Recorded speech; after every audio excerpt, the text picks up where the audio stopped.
Time for Ilocano WOTD hero. Pekpekkel. Lola, what's pekpekkel? Lola?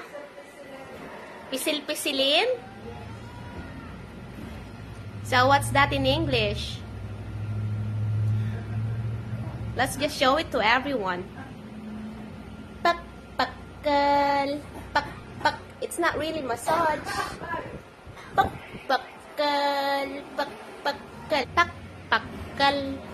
Pekpekkel tapno dumakkel pay. Pekpekkel tapno dumakkel pay. Pekpekkel. Pekpekkel para lalaki pa.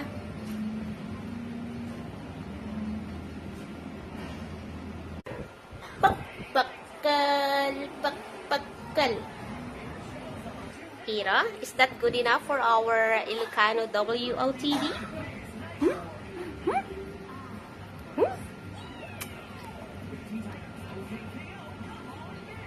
Yes? Yes?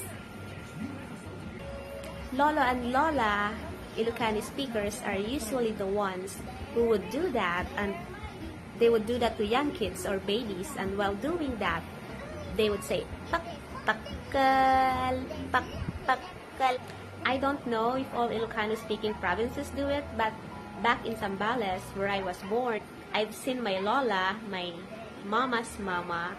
She already passed away though when I was 12 or 13, but back then, I've seen her or some auntie do it to babies or young kids, and even mama would do it sometimes. And while doing that, they would all say Pekpekkel, Pekpekkel hanggang sa paa.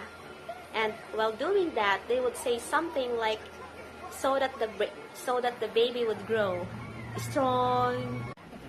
And like I said, I don't know if all other Ilocano speaking provinces do it as well, but for other Ilocano speakers out there, feel free to share anything about it.